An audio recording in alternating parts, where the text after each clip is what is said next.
예, 오늘 말씀은 고린도전서 3장 10절부터 15절 말씀을 앞에 부분은 제가 읽고 다 같이라는 부분에서는 함께 읽겠습니다. 내게 주신 하나님의 은혜를 따라 내가 지혜로운 건축자와 같이 터를 닦아둠에 다른 이가 그 위에 세우나 그러나 각각 어떻게 그 위에 세울까를 조심할지니라. 이 닦아둔 것 외에 능히 다른 터를 닦아둘 자가 없으니 이 터는 곧 예수 그리스도시라. 만일 누구든지 금이나 은이나 보석이나 나무나 풀이나 지퍼로 이 터 위에 세우면 각 사람의 공적이 나타날 터인데 그날이 공적을 밝히리니 이는 불로 나타내고 그 불이 각 사람의 공적이 어떠한 것임을 시험할 것입니다. 다 같이 시작. 만일 누구든지 그 위에 세운 공적이 그대로 있으면 상을 받고 누구든지 그 공적이 불타면 해를 받으리니 그러나 자신은 구원을 받되 불 가운데서 받은 것 같으리라.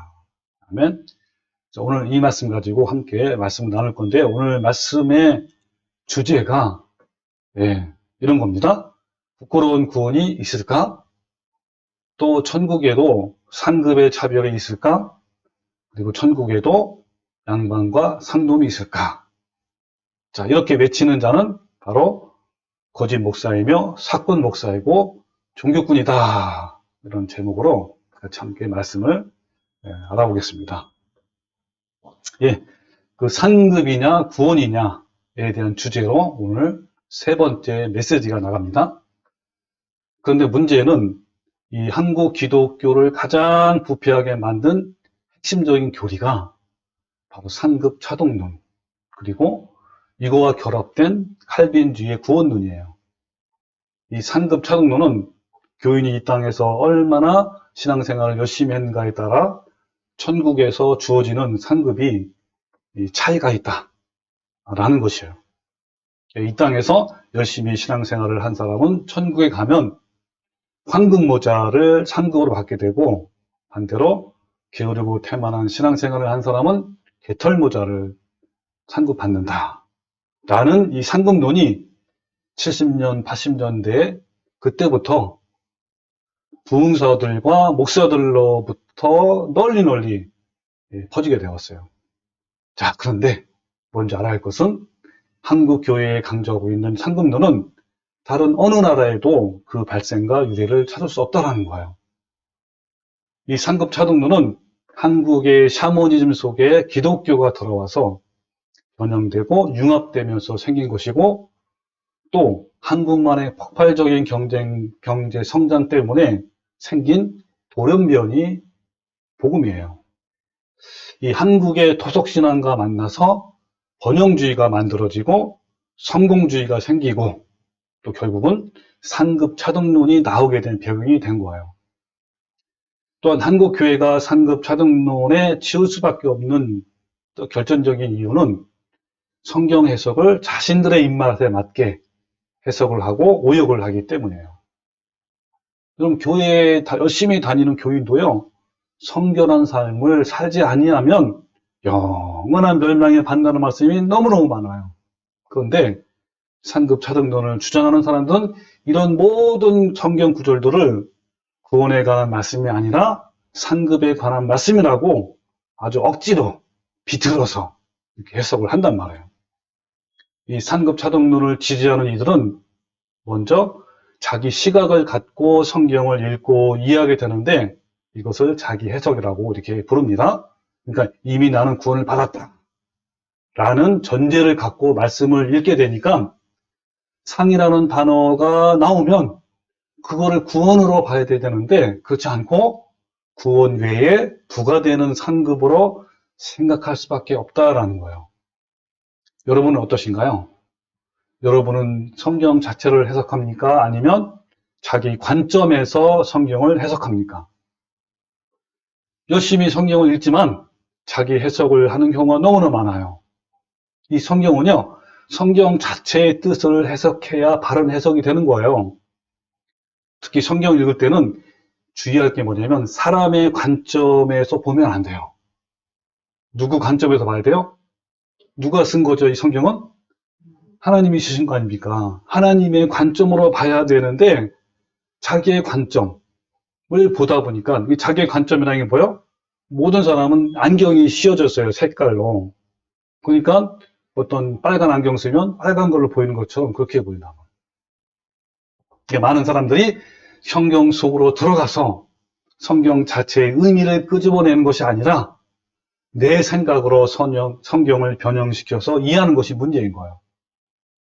이 성경 차등론도 이로 인해서 생긴 거죠. 그래서 이 상급 차등론에 있어서 가장 중요하고 확고한 말씀이라고 주장하는 구절이 두 개라고 했죠. 하나는 고린도서 3장이고 또 하나는 고린도서 9장에 있어요. 이 두 개의 말씀은 상급 차등론자들이 가장 좋아하는 말씀이에요. 그래서 오늘은 고전 3장에 나오는 상이 이런 상급론자들이 주장하는 상급인지 아니면 구원에 대한 내용인지 함께 알아보는 거예요. 그래서 우리 아까 읽은 그 본문 내용 중에 이 말씀이 바로 핵심이에요. 만일 누구든지 그 위에 세운 공적이 그대로 있으면 상을 받고 누구든지 그 공적이 불타면 해를 받으리니 그러나 자신은 구원을 받되 불가운데서 받은 것 같다라는 말씀이 상급 주장하는 사람들이 강력하게 주장하는 말씀이 이 말씀이란 말이에요. 네. 그래서 이 말씀을 같이 알아볼 건데요. 그럼 이 말씀에서 이 상을 받는 것은 무엇이고 또 해를 받는 것은 또 무엇일까요? 그런데 이 상급 논자들은 이미 구원을 받았기 때문에 상을 받는 것을 구원 외에 주어지는 상급이라고 주장하고 또 해를 받는다라는 것은 구원은 받지만 부끄러운 구원을 받는다라고 주장하는 거예요. 왜냐하면 그 다음 구절에 뭐라고 나왔죠? 자신은 구원을 받되 불가운데서 받는 것 같다라는 말씀에서 불가운데서 구원 받는다라고 했기 때문에 부끄러운 군이라고 이해를 하는 거예요. 그렇지만 이미 구원을 받았다라는 색안경을 빼고 보면 그런 전제가 없으면 상을 받는다는 것은 구원을 말하는 것이고 구원을 받는 것이죠. 그리고 해를 받는다라는 것은 영원한 멸망을 받는다라는 뜻이 되는 거예요. 자, 그렇다면 무엇이 옳은지 함께 알아봅시다. 특별히 불 가운데서 구원을 받는 것이 과연 부끄러운 구원 받는 것인지를 함께 알아보는 거예요. 그런데 먼저 고전 3장의 구절을 올바르게 이해하려면 고린도 교회의 어떠한 문제 때문에 고린도서 3장이 기록되어 있는지를 아는 것이 필요해요. 그 배경이라고 하죠, 배경. 그러기 위해서는 1장부터 이 문맥을 보아야 바른 해석을 할 수가 있습니다. 여러분, 고린도 교회는요, 여러분 잘 아시는 것처럼 여러 가지 문제점이 많았어요. 그렇지만 가장 큰 문제는 그 지도자들에 대한 파벌과 분쟁이 교인들 간에 있었어요. 이 파벌의 문제가 교회 공동체를 분열시키고 해체시키는 데 있어서 얼마나 위험하고 위협적인지 이 사도 바울은 고린도서 1장부터 이 문제를 지적하고 있습니다. 자, 볼까요? 1장 11절 앞에는 인사 말씀이죠. 바로 이 문제를 들고 일어선 거예요. 이 어떤 말이냐면 내 형제들아 글로에의 지편으로 너희에 대한 말이 내게 들리니, 그러니까 이제 어떤 사람의 편으로부터 소식을 들은 거예요. 고린도 교회에 대한 어떤 소식이냐면 너희 가운데 분쟁이 있다 라는 거예요. 그러면서 내가 이것을 말하거니와 너희가 각각 이르되 나는 바울에게, 나는 아볼로에게, 나는 게바, 베드로예요. 베드로에게, 또 나는 그리스도에게 속한 자라라는 것이죠. 이 분쟁이 파벌 또는 파당이라고 부르는데 나는 바울파야, 나는 게볼로 파야. 그러니까 먼저 어때요? 이 교인들 간에 이제 무리를 진 거란 말이에요. 이렇게 파벌로 파당을 딱 세우고 나는 우리 파벌은 아볼로야, 우리는 바울이 최고야, 이러면서 각각 이제 이렇게 한 거예요. 그래서 이 파벌 문제가 만약에 교회에 이제 일어나잖아요. 그러면요, 교회는 백발백중 깨져요. 교회가 갈라진단 말이에요. 그런 위기에 있는 거 사실은. 그러면서 뭐랍니까? 속한 자를 한 것이니, 그러면서 뭐라네요? 그리스도께서 어찌 나뉘었느냐? 바울이 너희를 위하여 십자가에 못 박혔으며 바울의 이름으로 너희가 죄를 받았느냐? 아주 강하게 질책을 하는 거예요. 이렇게 1장부터 바울이 강력하게 말씀을 하는 건데요. 이런 파벌과 파장과 분쟁은 고린도 교회 공동체를 파멸로 만들 수 있는 매우 심각한 문제였어요. 바울은 이 문제를 해결하기 위해서 3장에서 다시 이 문제를 끄집어내면서 무엇이 잘못되었고 어떻게 해결해야 하는지에 대해서 말씀하고 있는 거예요. 그 3장에서는 일반 교인들보다 특별히 사역자들의 책임이 얼마나 막중한가를 말씀하고 있는 거예요. 그러니까 사역자의 태도에 따라 자신은 물론이고 교회 전체를 죄악으로 빠지게 할 수 있기 때문에 그런 거예요. 사역자들은 다 하나님의 섭리의 경륜에 따라 사역하는 종들이고 오직 성장하시게 하시는 분은 하나님이시라고 바울은 3장에서 말씀하고 있는 거예요. 자, 그러면 3장 1절부터 봐야 돼요. 쳐볼까요? 형제들아, 내가 신령한 자들을 대함과 같이 너희에게 말할 수 없어서 육신에 속한 자 곧 그리스도 안에서 어린아이들을 대함과 같이 하노라. 그러니까 육신에 속한다는 말은 어린아이 같단 말이에요. 이 어린아이 같단 말은 어떤 그 겸손한 것보다는 여기 좀 부정적인 언어로 쓰인 거예요. 이 어린아이의 부정적인 것은 어리석다는 거죠. 여기 잘 넘어가고 저기 잘 넘어가고 쉽게 말하면 마귀의 괴계와 그런 유혹에 자주 빠지고 넘어지는 그런 것을 말하는 거예요. 하노라. 그러면서 내가 너희를 젖으로 먹이고 밥으로 아니하노니 이는 왜냐하면 너희가 감당하지 못하였을 거니와 지금도 못하리라. 그러면서 너희는 아직도 육신에 속한 자다. 그러니까 여러분이 우리가 이 어린아이에서부터 성숙해가지고 성장한 어른이 되는 게 너무너무 중요한 거예요. 그죠? 우리 영적인 그러한 성숙도가. 그렇기 때문에 우리는 빨리 성장해야 돼요. 그렇지 않으면 옆에서 누가 와서 이런 얘기해도 그래 홍 넘어가고 이렇게 넘어간단 말이에요. 여기 고린도 교회 성도들처럼 어디까지 발전되냐면 아까 말한 파당을 쳐가지고 분쟁이 일어나는 그런 일까지 하는 거예요. 얼마나 어리석어요. 그러면서 뭐냐면 너희 가운데 시기와 분쟁이 있으니. 그러니까 이 시기와 분쟁이요 모든 원인이에요. 거기서부터 파당과 파벌이 생기고 분쟁이 생긴단 말이에요. 그러면서 어찌 육신에 속하여 사람을 따라 행함이 아니하리요.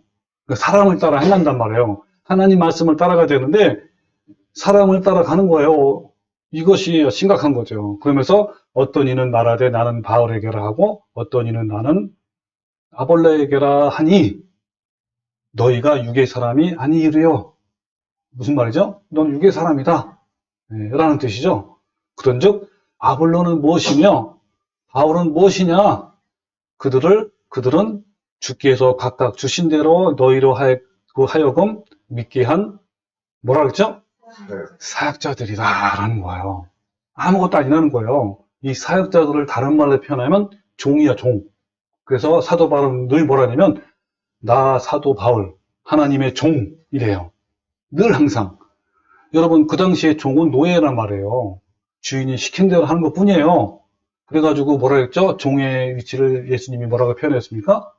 아무리 많이 일을 하고 사역을 해도 나는 마땅히 해야 할 종입니다 라고 한 거잖아요. 그런 사역자란 말이에요. 아무것도 아니라는 거예요. 자, 그때 이어서 한번 해봅시다. 자, 5절 아까 한 거지건 그런즉 아볼로는 무엇이며 바울은 무엇이냐? 그들은 주께서 각각 주신 대로 너희로 하여금 믿게 한 사역자들이다, 종이다 말이에요. 그러면서 6절 뭐라 했죠? 나는 심었고 아볼로는 물을 주었으되 오직 하나님께서 자라게 하셨나니 그랬죠? 이 심었다라는 것은 복음을 계속 전하는 일이에요. 바울의 역할이죠. 이거 사역이란 말이에요. 물을 주는 것은 한 교회에 머물면서 양육하는 거. 그래서 자라게 하고 이런 것이 아볼로 역할이란 말이에요. 이런 사역은 뭐요? 정말 하나님께서 일꾼이라면 일꾼, 종이라면 종의 역할만 하는 거예요. 따라서 이 말씀 보고 우리는 어떤 걸 할 수 있냐면 일반 성도보다는 이제 사역자들에게 해당이 되는 말씀이라는 것을 알 수 있는 거죠. 오직 자라게 하시는 분은 하나님이란 말이에요.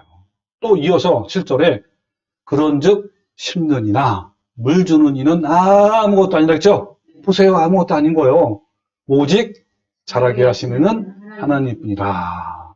하나님이 다 하시는 거란 말이에요. 그냥 우리는 그냥 시킨 대로 하는 거야, 그냥.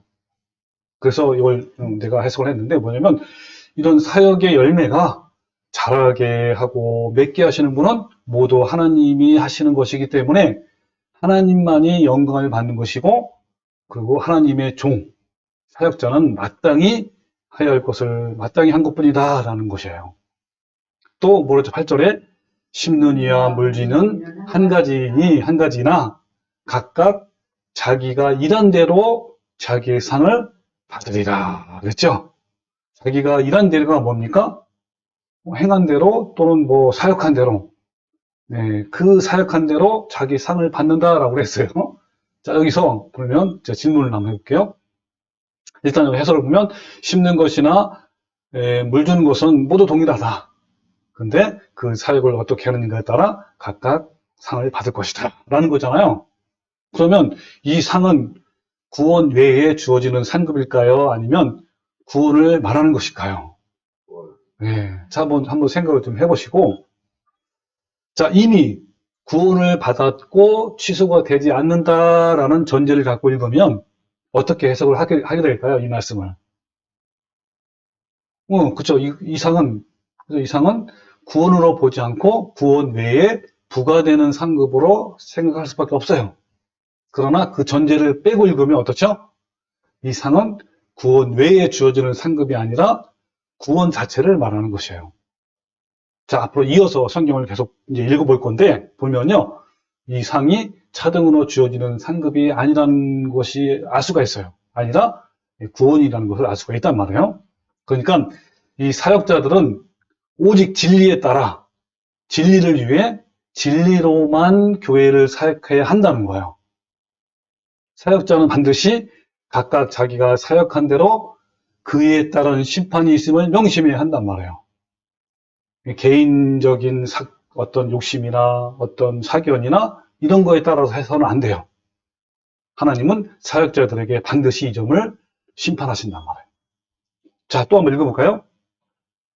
자, 10절부터 보면 내게 주신 하나님의 은혜를 따라 내가 지혜로운 건축자와 같이 터를 닦아둠에 다른 이가 그 위에 세우나 각각 어떻게 그 위에 세울까를 조심할지니라 그랬죠? 여러분 그 집을 건축을 하잖아요. 집을 세울 때 가장 중요한 게 뭐냐면 터야, 터. 이 터에 따라서 왜 튼튼하느냐, 무너지느냐. 그래서 반석 위에, 바위 위에다 주면 튼튼하다고 그러잖아요. 그리고 모래에 세워지면 어때요? 무너진단 말이에요. 이 터가 가장 중요해. 근데 그 터는 누구라는 거예요? 그죠. 이 닦아둔 거 외에 능히 다른 터를 닦아둘 자가 없으니 이 터는 곧 예수 그리스도라. 그렇죠. 예수님의 터 위에 세운단 말은 하나님의 진리에 따라서, 하나님의 말씀에 따라서 세우라는 거예요. 그래서 뭐라냐면, 사람이 이제 집을 짓는단 말이에요. 집을 지을 때, 그 터 위에다 세울 때 어떻게 세울 거냐가 중요해 또. 그죠? 여러분, 뒤에 또 나오겠지만, 거기에 따라서, 여러 가지 또, 나타난단 말이에요. 자, 그 내용을 이제 나올 건데, 일단 이 부분에서 한번 해설을 하면, 사역자들은, 예수 그리스도의 터 위에 집을 건축해야 된다라는 것이죠. 예수 그리스도의 터 위에 사역을 한다는 것은 올바른 진리에 따라 사역해야 한다는 거예요. 그리고 그 터 위에 어떻게 집을 세우는지 조심해야 한다라는 것은 무슨 말이냐면 자신의 욕망으로 집을 세우는 자가 있고 또 하나님의 진리에 따라 올바르게 집을 세우는 자가 있다라는 거예요. 그 내용이 다음 절에 나옵니다. 자, 12절 볼게요. 만일, 잘 보세요. 만일 누구든지 금이나 은이나 보석이나 나무나 풀이나 집으로 이 터 위에 세우면, 그러니까 사람들이 집을 터 위에 세운단 말이에요. 뭘로 세우냐면 이 지금 6가지의 사례가 나와. 이런 걸로 세우는데 각 사람의 공적이 나타날 터인데 이 공적이 어떤 아까 행한 거 공로로 쌓은 거라면 그 공적이 나타난단 말이에요. 나타나는데 그날이 공적을 받대요. 그날이 어떤 날이죠? 하나님의 심판하는 날. 모든 사람은 하나님의 홀로 심판을 받아야 된단 말이죠. 그날에 공적을 밝힌단 말이에요. 밝힌단 말은 드러낸단 말, 드러냈는지. 그 사역이 어떻게 했는지, 정말 자기의 어떤 욕심으로 했는지, 정말 하나님의 진리에 따라 했는지, 그걸 드러난단 말이에요. 하나님의 심판날에. 그러면서 이는 불로 나타내고 그 불이 각 사람의 공적이 어떠한 것을 시험할 것이다. 그런 거예요. 이 말은 무슨 말이냐면, 여러분 집이 막 불났잖아, 불. 화재가 나면요. 어때요? 타는 것이 있고 안 타는 게 있단 말이에요. 그것을 좀 얘기하려고 한 거예요. 그 화재 난 집을 비유를 한 거야, 비유를. 네, 그래서 이제 그 부분을 또 제가 한번 해석을 하면, 자, 사역자들이 세운 집들의 재료들이 아까 말한 대로 금, 은, 보석, 나무, 풀, 집인데 이걸 비유했단 말이에요. 그런데 이것은 사역자들의 공적을 말하는 거예요. 자, 그것은 사역자들이 무엇으로 사역했는지, 뭐 진리로 했는지 아니면 개인적인 욕망으로 했는지에 대한 결과물들을 비유로 표현한 것이에요.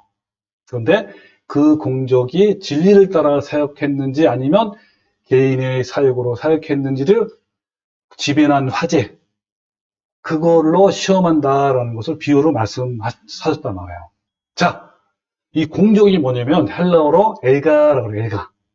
이 엘가는 진리로 변화된 성품에서 행해지는 행위들을 말하는 거예요. 그래서 여러분 야고보서 2장에 나오는 행위가 나와요. 예를 들면 이와 같이 행함이 없는 믿음은 그 자체가 죽은 것이라 그랬는데 이 행함이 바로 엘가란 말이에요. 반드시 변화된 내면에서 밖으로 나오는 행동이에요. 예를 들면 이런 거죠. 예수님 성품이 내 안에 가득해. 내면에 내 속에 가득하단 말이에요. 그러면 어떻죠? 저절로 뭐 흘러나와요? 예수님의 성품이 흘러나오잖아요. 이게 이제 엘가라는 거예요. 그래서 영적인 그 원리가 있어요. 영적인 원리가 뭐냐면 마태복음 23장 25절인데 굉장히 중요한 원리입니다. 외식하는 서기관들과 바리새인들이여 잔과 대접에 거천 깨끗하되 그 안에는 탐욕과 방탕으로 가득하는도다. 이렇게 했죠. 그러면서 뭐라 했죠? 눈먼 바리새인들이여 너는 먼저 안을 깨끗이 하라. 그리하면 겉도 깨끗하리라. 이게 영적 원리예요. 먼저 뭐부터 깨끗해야 된다는 거야? 그렇죠. 이 내면에 내 속사람이 변화되란 말이에요. 그러면 겉도 당연히, 그러니까 무슨 말이냐면 우리 내면에 부패하고 타락한 죄성이 그대로 살아있으면 마음에서 나오는 것은 당연히 뭐가 나온단 말이에요? 악한 것들이 나오게 돼 있어요. 이게 영적 원리란 말이에요. 그래서 마태복음 15장 19절에 예수님이 뭐라 하냐면 너희가 어떤 음식을 먹어서 배설물 나오잖아요. 그게 더러운 것이 아니다. 더러운 것이 뭐라 그랬죠? 마음에서 나온 거라 그러면서 악한 생각과 살인과 간음과 음란과 도적질과 거짓 증언과 비방이니 이런 것들이 사람을 더럽게 하는 것이요. 씻지 않는 손으로 먹는 것은 사람을 더럽게 하지 못한다라고 그랬어요. 왜냐하면 예레미야서 보면요. 이런 말씀이 있어요. 10장 9절에 만물보다 거짓되고 심히 부패한 것이 우리 마음이래요. 그러나 잘 보세요. 그러나 이 내면에 아가페 사랑의 열매가 충만하면 그죠? 예수님의 사랑의 성품이 밖으로 나오는 거예요. 예를 들면 상대편이 나를 무시하고 부당하게 대우를 해도 미운 짓을 해도 오래 참고 온유하고 시기하지 않고 자랑하지 않고 교만하지 않고 또 무례행하지 않고 자기 유익을 구하지 않고 성내지 않고 악한 거 생각하지 않는 거예요. 그러니까 우리가 먼저 안을 깨끗이 하면 겉으로 드러나는 사역도 깨끗하고 온전해야 된단 말이에요. 그러니까 자신의 욕망대로 하지 않고 욕심대로 하지 않고 하나님 말씀대로 한단 말이에요. 여러분은 어떠신가요? 특히 여러분이 사역자라면 내면에 예수님이 아름다운 성품이 있습니까? 아니면 부패한 죄성 그대로 있습니까? 그 사역자들 자신이 먼저 진리의 말씀으로 변화되어서 그리스도의 성품으로 사역하느냐 아니면 자신의 사역을 쫓아 했느냐 이것이 사역자로서 매우 중요해요. 그래서 오늘 말씀에서 각 사람의 공적이 그 사역한 그 공로가 나타날 터인데 그날의 공적을 밝힌다 그랬잖아요. 밝힌다는 것은 밝히 드러난다는 내용 아닙니까? 자, 이런 사역자들의 형태는 이 땅에서 잘 모를 수가 있어요. 왜냐하면 거짓 사역자들도 진리로 위장하기 때문에 그런 거야. 그러나 하나님의 심판대에서 사역자들의 행위가 밝게 드러난다는 거예요. 어떻게 밝게 드러나느냐? 지금 방금 얘기한 것처럼 화재가 나서 불이 우리 집에, 그러면 남는 것은 그대로 남고 타는 것은 싸그리 없어진단 말이에요. 깡그리. 오늘 바실리가 있어야 깡그리가 속하는데 없단 말이에요. 네. 그래서 이 바울은 심판대 앞에서 하나님이 사역자들의 행위를 드러내시는 것을 마치 화재가 난 집에서 집의 비유를 좀 나타내고 있단 말이에요. 집에 화재가 나면 불에도 남는 것이 있고 없어지는 것이 있다는 거예요. 그러니까 뭐예요? 금과 은이나 보석은 남아있지만 나무나 풀이나 집은 완전히 사라져요. 이와 같이 하나님의 심판대 앞에서 사역자들의 공적, 이 공로는 확연히 드러날 것이며 그들이 진리 터위 위에서 사역을 했다면 인정을 받을 것이나 그렇지 않으면 심판을 받을 것이다 라는 거예요. 금이나 은이나 보석같이 불에 타지 않는 것을 의미하는 것은 진리의 터위 위에서 올바른 사역을 했던 사역자들을 가리키는 말이에요. 그러나 나무나 짚이나 풀같이 집에 타면 사라지는 것은 결국 하나님 앞에서는 남는 것이 없는, 즉 그 사역이 자신의 사역을 위한 것임을 말하는 거예요. 자신의 영광이나 부와 명예를 위한 사역이나 또 외식하는 사역은 그 공적이 하나도 남지 않고 결국 잿더미가 될 거란 말이에요. 여러분, 사역자가 예수님의 성품을 닮아가는 것이 없이 쌓여진 어떤 공적이나 어떤 그 사역의 모든 과정과 결과가 모두 불이 탄다면 여러분, 그것이 바로 여러분 어떻게 결과가 나겠습니까? 멸망이란 말이에요. 자, 또 이어서 한번 계속 볼까요? 자, 12절. 만일 누구든지 금이나 은이나 보석이나 나무나 불이나 짚으로 이 터 위에 세우면 각 사람의 공적이 나타날 터인데 그날이 공적을 밝힌단 말이에요. 이는 불로 나타내고 그 불이 각 사람의 공적이 어떠한 것을 시험할 것임이라 그랬죠. 그러면서 만일 누구든지 그 위에 세운 공적이 그대로 있으면 상을 받고, 잘 보세요, 상을 받고 누구든지 그 공적이 불타면 해를 받으리니, 해를 받는단 말이에요. 그러나 자신은 구원을 받되 불 가운데서 받는 것과 같다라고 이렇게 말씀을 끝납니다. 자, 질문을 할게요, 여러분. 자, 이 상은 구원 외에 주어지는 상급일까요? 아니면 구원을 말씀하시는 것일까요? 또 두 번째, 여기 부정 불 가운데 구원을 받는 것은 과연 부끄러운 구원일까요? 생각을 좀 해보셔야 됩니다. 자, 해를 받는다. 제가 한번 네이버에서 헬러어를 찾아봤어요. 여기 보면 제미오, 그죠? 제미오, 헬러어로 제미오고, 뭐 손해를 주다, 손해보다, 벌을 받다. 근데 여러분 세 번째가 뭐죠? 벌을 받다. 네, 벌을 받다라는 뜻이요. 맨 밑에 보세요. 자, 벌을 받다가 우리 방금 읽은 고린도전서 3장 15절 말씀이, 그러니까 해를 받는 것이 있고 벌을 받는 거예요. 벌을 받는다니까요.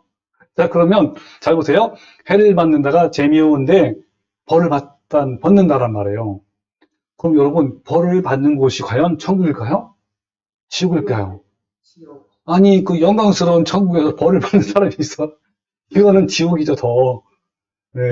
그래서 잘 보세요. 해를 받는다는 것은 벌을 받는다고, 그 같은 말은 뭐예요? 심판을 받는다라는 거예요. 그 누구든지 그 공적이 불타면 해를 받는다는 것을 어떻게 해석을 해야 돼요? 심판을 받으리니. 그렇죠. 심판을 받는다는 거예요. 아니, 어떻게 해를 받는 게 천국 가는 겁니까? 말도 안 되는 거죠.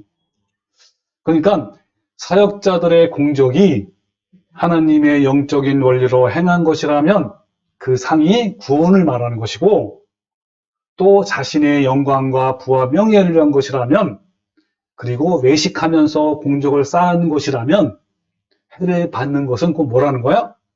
심판을 받는 거야. 멸망을 받는 거란 말이에요.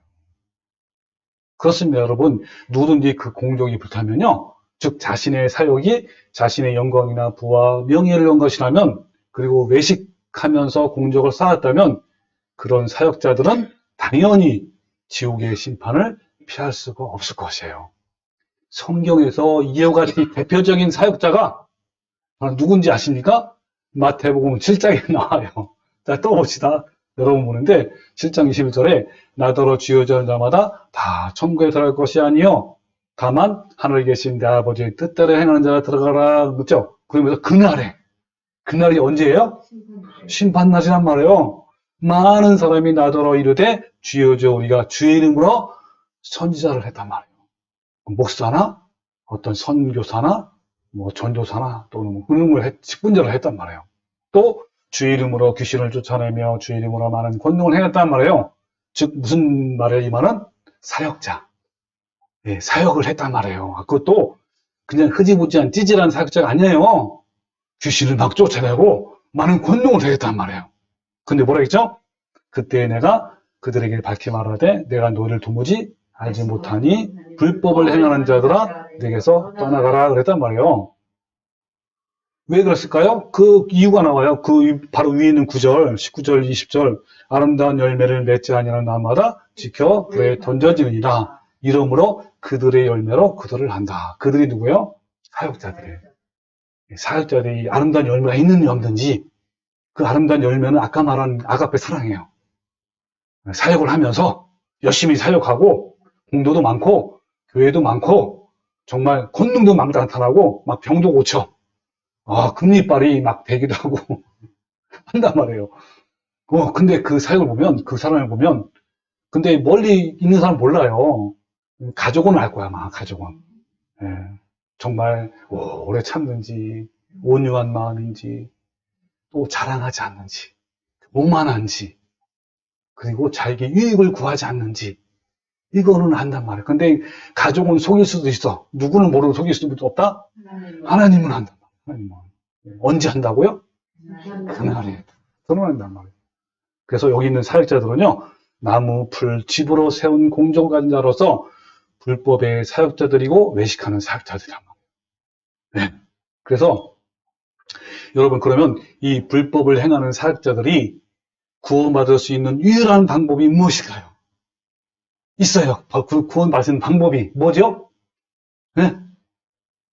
네, 그것은 지금이라도 자신의 잘못을 깨닫고 돌이켜서 진리의 길을 가는 거, 좁은 길을 가면 되는 거예요.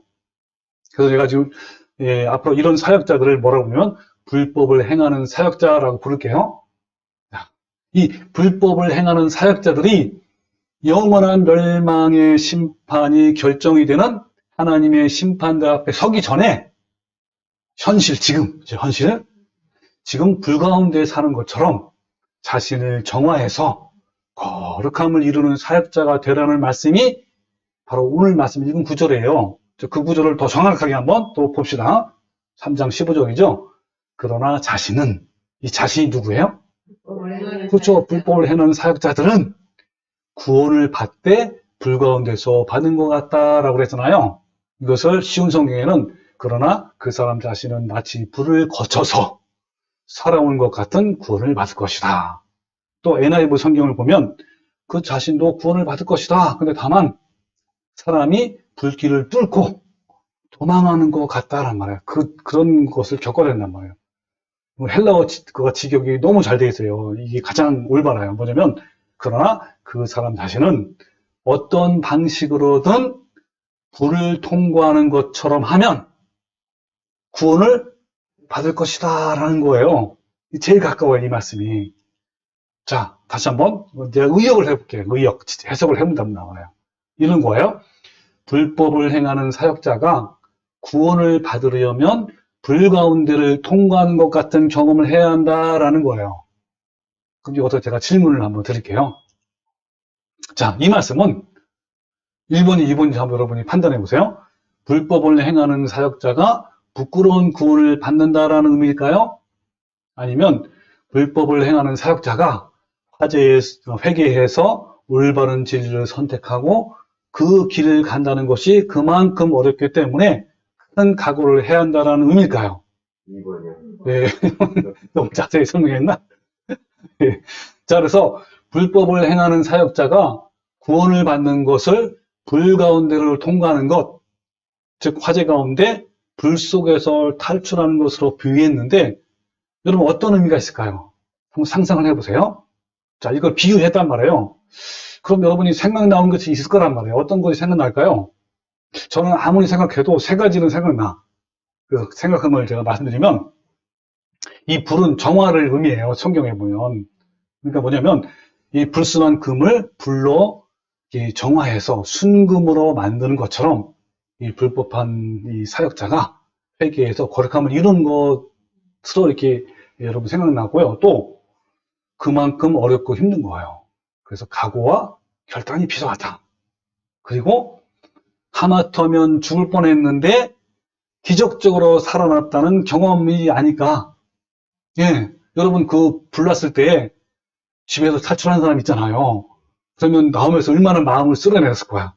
와, 정말 내가 큰일 날 뻔했다고. 하마터면 정말 죽을 뻔했다고. 와, 하면서 너무너무 이렇게 막 할 거 아니에요. 부들부들 떨면서, 뭐 때는 감격 타면서. 제가요, 그 경험을 했다니까요. 저도 뭐 큰 사역은 안 했지만 사역을 했잖아요. 근데 제가 진리를 깨닫고 나서 경험한 거예요. 와, 내가 진짜 하마터면 진짜 그 지옥 갈 뻔한 거 아니에요. 집에서 불도 났잖아요. 그렇죠. 얼마나 제가 너무너무 놀랐는데 이 완전히 그냥 불 가운데에 빠지는 그런 경험을 했단 말이에요. 와, 그러면서 얼마나 제가 황당하고 여러 가지 진짜 그러면서 똑같아요. 그 파괴난 그 불 가운데 있는 것에서 구출된 것처럼 똑같으니까 진짜. 아, 얼마나 닮았는지 내가 경험한 거랑 그것이 이제 떠오른 거예요. 예.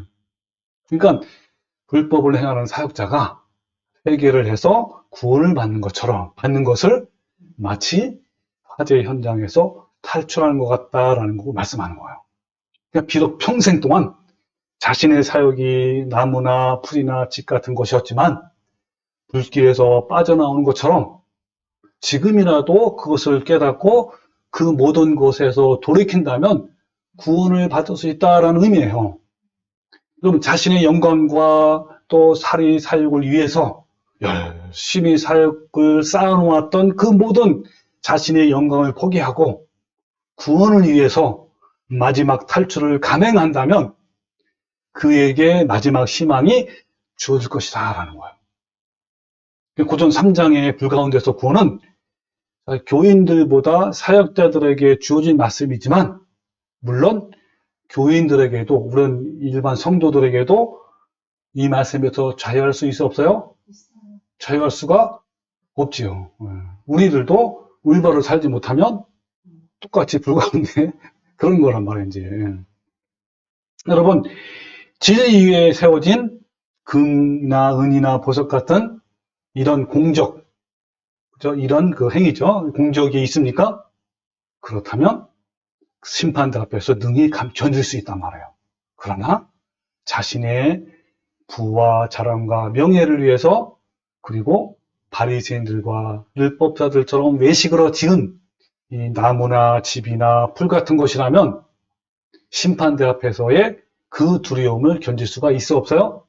없단 말이에요.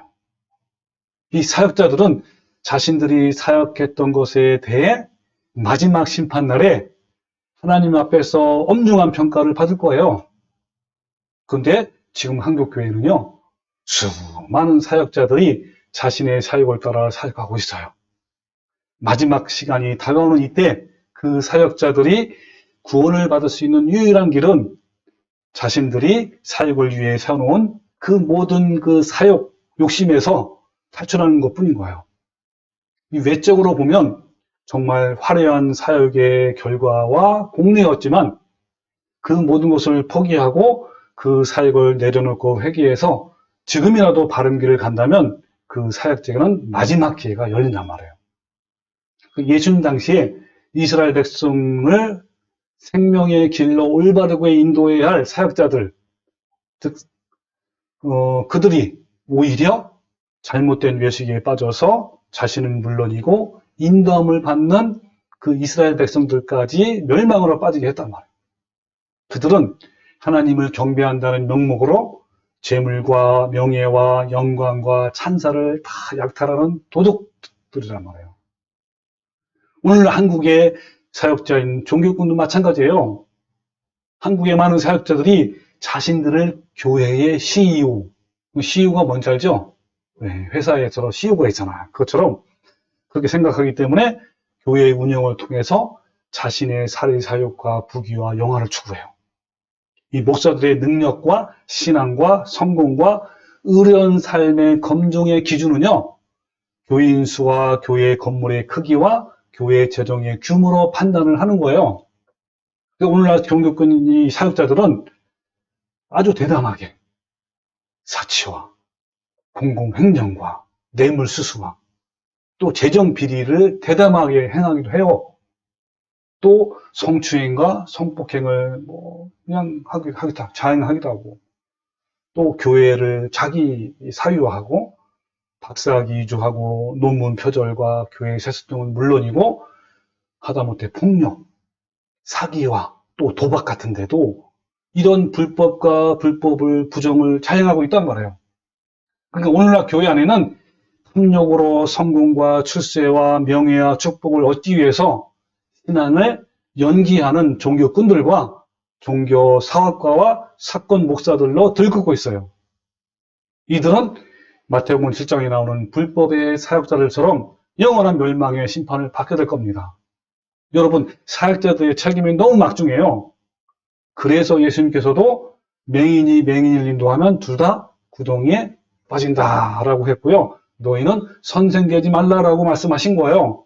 자, 볼까요? 야고보서 1장 3장 1절에 다 같이 시작. 너희는 선생되지 말라. 큰 심판을 받을 줄 알고 선생되지 말라. 또 마태복음 6장 5절 시작. 그들의 모든 행위를 사람에게 돌보자 하나니 곧 그 경문의 띠를 넓게 하며 옷을 길게 하고 잔치의 윗자리와 회당의 높은 자리와 시장에서 문안받는 것과 사람에게 랍비라 칭언하는 것을 좋아하느니라. 그러나 너희는 랍비라 칭하지 받지 말라 라고 했잖아요. 또 23장 13절 시작. 화이신저 외식하는 서기관들과 바리새인들이여 너희는 천국문을 사람들 앞에서 닫고 너희도 들어가지 않고 들어가려 하는 자도 들어가지 못하게 하는 도다. 자, 이들의 결말은 뭐라고요? 시작. 뱀들아 독사의 새끼들아 너희가 어떻게 지옥의 편결을 받게 비하겠느냐라고 이렇게 말씀하고 있는 거예요. 그러니까 불법을 행하는 사역자들이 예수님의 성품으로 변화되어 올바른 사역을 하려면 먼저 뭐부터 하라는 거예요? 자신이 부패한 죄성이 있음을 알고 파탄된 마음과 애통하고 상하고 통회하는 마음으로 나가야 되는 거예요. 그런데 불법을 행하는 사역자들은 자신이 그동안 쌓아온 공로가 큰 업적이고 자랑한 게이기 때문에 그 모든 공로, 행적이죠, 행위, 그 모든 공로, 공적을 부정하고 주님 저는 죄인입니다. 주님 저를 불쌍히 여겨주세요 라고 하면서 파탄된 마음과 애통하고 상하고 통하는 마음으로 나가는 것은요, 하늘에서 별 따는 것보다 어려워요. 외식하는 사역자가 잘못을 회개하고 올바른 진리의 길을 가서 구원을 받으려면 불 가운데로 지나는 것처럼 어려움을 통과해야 하는 거예요. 이것은요, 정말 엄청난 화재에서 큰 불길을 뚫고 탈출하는 것만큼 어렵고 불가능하다는 거예요. 그러나 사역자들 중에 이러한 불길에서 탈출하는 사람들이 있어요. 저도 탈출했잖아요. 성경에서 대표적인 사람이 누구냐면 사도 바울이에요. 사도 바울은요, 유대교를 믿는 자 중에 으뜸가는 사역자였어요. 그래서 바울은 최고의 학벌과 최고의 지식을 소유한 사람이었고, 과거 그의 이력을 볼 때 종교적인 열심, 학벌, 지식적인 면에서 그를 따라할 자가 없었어요. 그래서 바울이 자신을 소개할 때도 어떻게 소개했는지 아세요?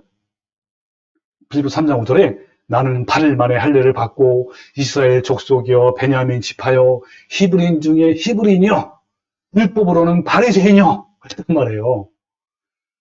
바울이 유대교에 대한 자부심이 정말 대단했어요. 그러면서 그러냐면 율법으로는 교회를 박해하고 율법의 의로는 흠이 없는 자라고 당당히 말한 거예요. 자신은 사역자로서 최선을 다했고 정말 의로운 사역자라고 이렇게 자부심이 대단했단 말이에요. 그러나 바울이 쌓은 공적은 누구보다 대단했지만 그의 공적은 나무나 풀이나 집 같은 불법의 공적이기 때문에 불법을 행하는 사역자였어요. 이러한 바울이 진리신 예수님을 만났어요. 그러니까 어떻게 했죠? 자신의 모든 공적과 공력을 다 포기하고 그 불 가운데도 탈출한 거예요. 바울은 예전의 자랑거리들이 물론 값도웠을 뿐만 아니라 오히려 배설물과 같은 것이라고 고백했고요. 뿐만 아니라 오히려 그러한 것들이 나를 해롭게 한다고 고백한 거예요. 그 고백이 빌립보서 3장 5절에 나옵니다. 나는 8일 만에 할례를 받고 이스라엘 족속이여 베냐민 지파여 히브리인 중에 히브리인이여 율법으로는 바리새인이여 열심으로는 교회를 박해하고 율법에 의로는 흠이 없는 자라 그랬어요. 이렇게 자기는 대단하단 말이에요. 대단한 사역자란 말이에요. 그러나가 중요해요. 그러나 다시 시작. 무엇이든지 내게 유익했던 것을 내가 그리스도를 위하여 다 해로 여길 뿐더러 또한 모든 것을 해로 여김은 내 주 그리스도 예수 아는 지식이 가장 고생하기 때문이라. 내가 그를 위하여 모든 것을 잃어버리고 배설물로 여김은 그리스도를 얻고 그 안에서 발견대로 함이니. 이런 사도 바울이에요. 여러분 사도 바울 같은 사역자가 돼야 되는 거예요. 만약에 본인이 불법을 행하는 사역자라면 얼마든지 사도 바울의 길을 갈 수 있단 말이에요. 더 하나님께 쓰임받을 수 있어요. 여러분 진짜 유명한 사역자인데 자신이 불법한 행하는 사역자란 말이에요. 근데 그가 깨닫고 사도 바울처럼 돌아오잖아요. 정말 하나님 앞에 쓰임받아요. 그런 거예요. 또한 사도 바울은요, 자신에 대해서 어떻게 고백하는지 그 고백해요. 주님, 나에게 서는 것이 아무것도 없습니다. 나는 죄인 중에 괴수입니다. 오호라, 나는 곤고한 사람입니다. 누가 나를 이 사망의 몸에서 건져내겠습니까? 나는 다마다 죽습니다. 라고 한 사람이 누구예요? 사도 바울이란 말이에요. 이 불법을 행하는 사역자들 중에 정말 잘 나가는 사역자들 중에 자신의 공적이 충만한 사역자들 중에 바울과 같이 모두 내려놓고 포기할 뿐만 아니라 해로 여기고 배설물로 여기면서 나는 죄인 중에 괴수입니다. 나는 다마다 죽습니다. 라고 돌이키는 사역자가 얼마나 있을까요? 사역자이든 아니든 내가 얼마나 더럽고 비참한지 추악한지 내 실존을 발견해서 상하고 통회하는 마음으로 통곡하는 것이 바로 신앙의 시작이에요. 시작이고 마지막이에요. 결론적으로 말하면 오늘 말씀 읽은 고전 3장이죠. 이것은 상급 차동론에 관한 말씀이 아닌 거예요. 심판날에 불법을 행하는 사역자의 행위가 드러날 것이므로 마지막으로 기회가 있을 때 불을 통과하는 심정으로 살아가라라는 말씀일 뿐인 거예요. 성경에서 상을 받는다라는 말씀은 구원을 받는 자들에게 차등적으로 주어진 상급이 아니라 승리자에게 최종적으로 주시는 구원이고 영생의 멸류관이고 영광 중에 영광스러운 거예요. 하나님의 나라, 영원한 나라 천국은요, 부끄러울 정도로 겨우 들어가는 곳이 아닌 거예요. 그것이 아니라 세상의 온갖 죄악과 사탄의 온갖 유혹과 시험을 통과하면서 이기는 자가 들어가는 영광스러운 곳이란 말이에요. 만약에 천국에서 영원히 부끄러운 자가 된다면 여러분 그것이 과연 천국일까요? 성경에서 부끄러운 곳이 천국이 아니라 영원히 멸망받을 곳이라고 분명히 말씀하고 있어요. 자, 볼까요? 다니엘서 12장 1절에 보면 볼까요? 그때 내 민족을 호위하는 큰 군조 미카엘이 일어날 것이요. 미카엘 선지자는 전쟁의 전사란 말이에요. 또 환란이 있으리니 이는 개국 이래로 그때까지 없던 환란일 것이며 그때 내 백성 중에 기록된 모든 자가 구원을 받을 것이다. 이 말이 무슨 말이죠? 생명책에 기록된 자가 구원을 받는단 말이에요. 땅의 티끌 가운데서 자는 자들 중에서 많은 사람이 깨어나 영생을 받는 자도 있겠고, 이거 무슨 말씀인지 가시죠? 먼저 잠자는 자들이 먼저 일어나서 휴거당하잖아, 그죠? 일어날 것이요. 그 말씀이에요. 이게 바로 의인의 휴거란 말이에요. 의인의 휴거. 그러니까 생명의 부활이란 말이에요, 그죠? 자, 근데 잘 보세요. 이럴 것이 어디죠? 사람이 땅의 티끌 가운데서 자는 자 중에서 많은 사람이 깨어나 영생을 받는 자도 있겠고 그랬죠? 그 다음에 뭐라고요? 수치를 당하여서 영원히 부끄러움을 당할 자도 있을 것이며 그랬죠? 여러분 그것이 어디입니까? 지옥이란 말 멸망. 악인들이 지옥 심판을 받고 심판의 부활로 일어나는 곳이란 말이에요. 네, 여기 어떻게 부끄러움을 당하는 곳이 어떻게 천국에 있습니까? 분명히 아니죠, 그죠? 그럼 천국은 어떤 사람이 천국이에요? 자, 그 다음 구절 시작.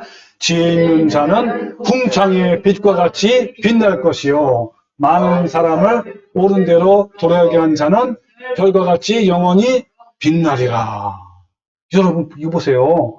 천국은요, 궁창의 빛과 같이 빛나는 곳이고요. 별과 같이 영원토록 빛나는 곳이란 말이에요. 아니, 근데 어떻게 부끄러운 사람이 가는 곳이 여러분 어떻게 천국입니까? 말도 안 되는 거예요. 그리고 계시록 3장 7개가 나와요. 거기는요, 이기는 자에게 구원을 주신다요. 천국을 가게 한단 말이에요. 이기는 자가 여러분 많이 해봤죠? 헬라어로 뭐라고요? 니카오. 이거 외워두세요. 니카오 해보세요. 니카오는요, 정복자, 승리자, 극복한 자. 군대의 용어예요, 군대의 용어. 예. 그래서 한 번 믿고 구원받는 자가 천국에 가는 곳이 아니라 이기는 자가 간단 말이에요. 이기는 자가. 그냥 부끄러운 구원이 아니고요. 모두 영광스러운 구원이란 말이에요. 자, 하나 볼까요? 에베소서는 뭐냐면 이기는 그에게는 내가 하나님의 낙원에 있는 생명의 나무의 열매를 주어 먹게 하리라. 이 말이 무슨 말이죠? 천국 간다 이 말이에요. 그죠? 영생을 준단 말이에요. 자, 또 이기는 자는 둘째 사망의 해를 받지 아니한다는 말이 무슨 말이죠? 멸망의 길을 가지. 그렇죠. 천국 간다, 천국. 천국 간단 말이에요. 예. 여러분, 이기는 자가 가요? 아니면 그냥 한 번 구원받고 그냥 대충 살아도 가는 거예요? 이기는 자가 간다 그랬잖아요. 고백만 한 자가 간다니까 아닌 거예요.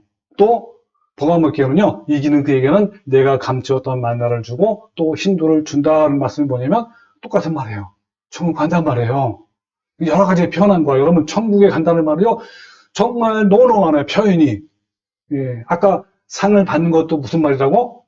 천국 간다는 그 뜻이에요. 조화대학교에는 이기는 자와 끝까지 내 일을 지키는 그에게 만국을 다스리는 권세를 준다. 이 말씀은 뭐라고요?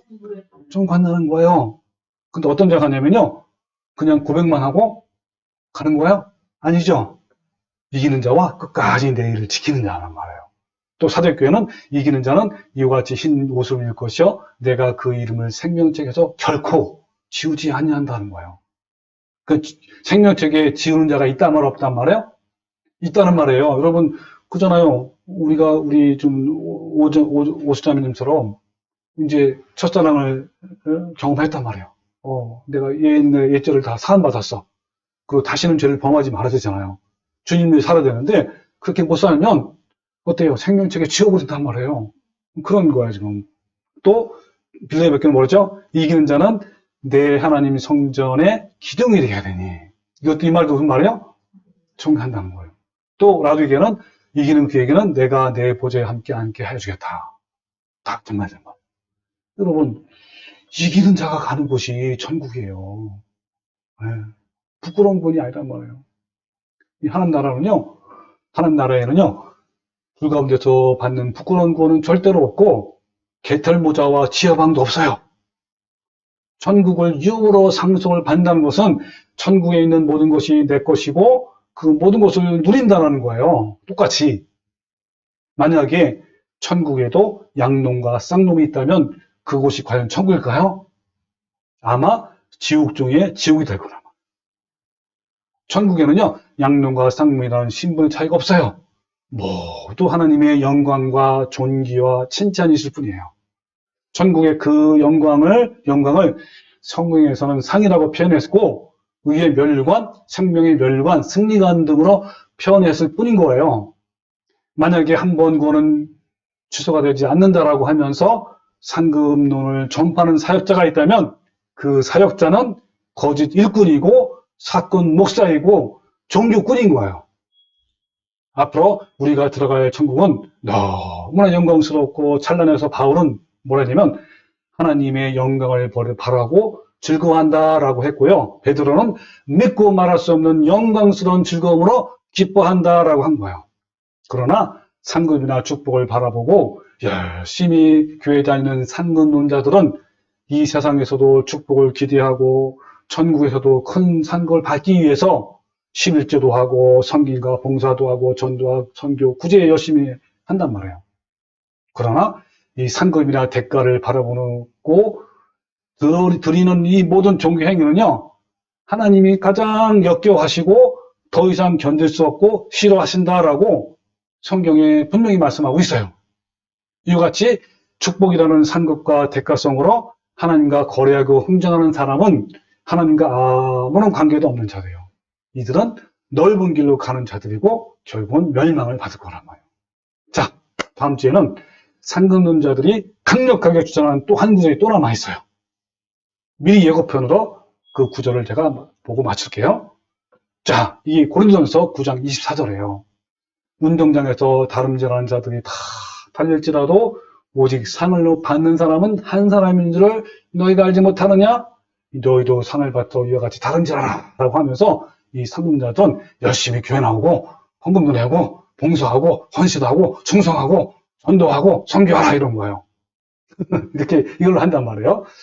이 길을 닥친 자마다 모든 일을 절제하나니 그들은 썩을 청리자의 관을 얻고자 하되 우리는 썩지 아니할 것을 얻고자 하라 그랬잖아요. 이 말씀이 과연 이 상을 받는 것이 구원을 받는 것인지 아니면 구원 외의 상급인지 아마 다음 시간에 이 말씀을 할 거란 말이에요. 그래서 다음 주에도 잊지 마시고 이어지는 메시지를 듣고 올바른 판단을 하셔야 돼요. 이 문제는요, 영원한 멸망이냐 영원한 생명이냐의 중요한 문제란 말이에요. 여러분, 우리 모두 날마다 육신의 정욕과 탐심과 싸워서 이기는 자가 되어서 마침내 영광과 칭찬과 존귀가 넘치는 천국을 영원히 누리는 성도가 되시기를 주님의 이름으로 축원합니다. 아멘. 아멘.